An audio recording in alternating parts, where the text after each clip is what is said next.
Welcome to part 2 of the Brrrr, the rehab. All right, so let's talk about it. In the last video, we discussed the buy. Now, next, we got the rehab. Now, rehab is very important. If you check out the short, I explain what an SOW is. SOW, also known as scope of work.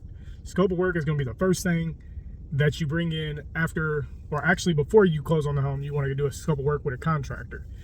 If you have enough experience, you can do this yourself. If you're using hard money or really anything, you want to use this SOW. Now, I know that my hard money lender requires it, so it's always something I do. And SOW gives you a breakdown of the dollar amount that you're going to be paying for each item. It usually breaks into like exterior costs, interior costs, mechanicals, which are plumbing, heating and air, electrical. You got appliances, drywall, trim, lighting, bath fixtures, driveway, sidewalks, siding, roof, amongst other things. So you're going to break down line by line what you need. Now, it's very important when you do this that you make sure that you give yourself a little buffer. Don't make it thin just to make the deal work. You know, if something's, added, I've even known on one SOW it says add 5% to your total cost. Some may do 10.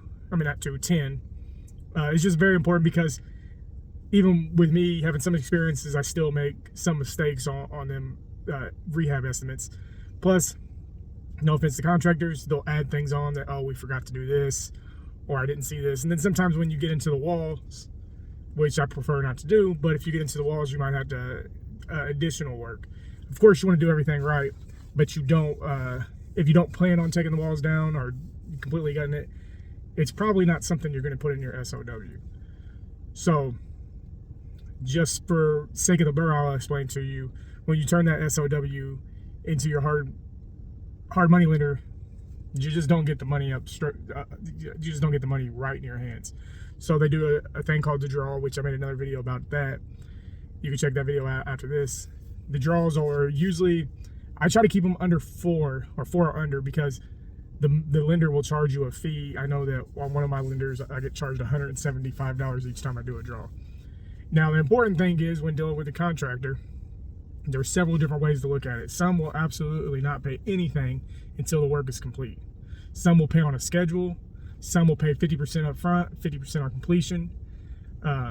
With the way I do it, 95% of the time, I'm not going to pay anything to the contractor until they at least get the work started.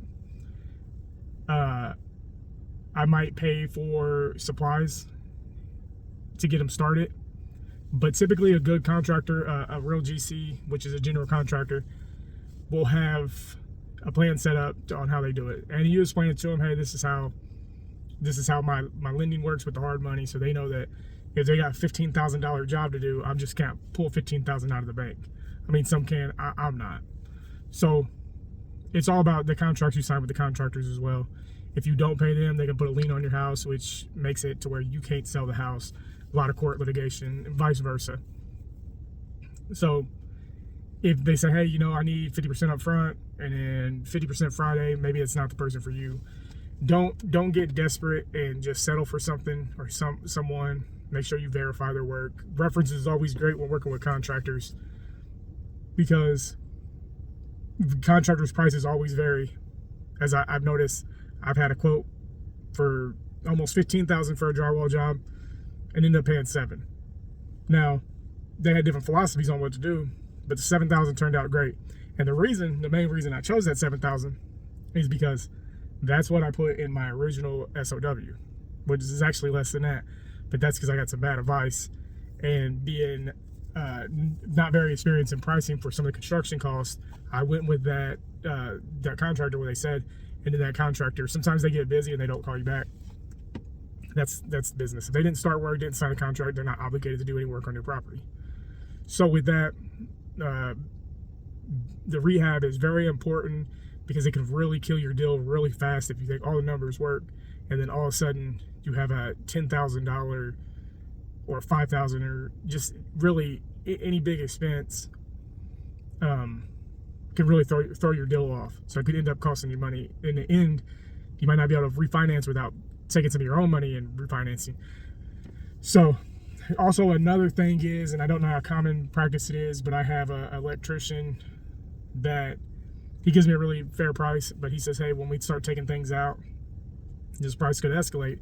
So he's giving me what a do not exceed cost, and I'm not sure if everybody does this, but each time he's did this, it's came in lower than what we originally thought. So, and he's had good references, and I've worked with him a few times and had no issues. So just don't jump in doing it with everybody, because you could get burnt. Always get multiple quotes as well, especially if you're new to it, because once some of the, I'm not gonna say bad contractors or greedy contractors smell fresh blood, they're going to start adding stuff on. So I don't want to scare you away from that, but just make sure you get multiple quotes, and try to build a network with people that know what they're talking about. So I'm not going to break down a lot of numbers on this. It's pretty self-explanatory. After you do your SOW, you add up all your costs, and that's going to be your repair budget. Now keep in mind, like I said, I would add 5 to 10% to that cost, just for any little pop-ups, any surprises. At the end of everything, if you went over on some things, you might have to make some changes. Like, did I want to go with granite countertops opposed to quartz, or just the regular whatever the regular stuff they put on there? Can't even remember what it's called. But cheaper cabinets, cheaper flooring. You don't want to cut cost at quality, but you have a budget that you have to stay with. So that's where you kind of end up at the end of the rehab. All your costs together is going to give you your rehab budget. Do your best to stick to it. So we went over to buy, the rehab. Now the third part is the rent. So that's a whole nother thing, and we'll go over that. And I'm going to just share you with my experience, and it's not necessarily everybody's experience. So follow the next video when we go over rent.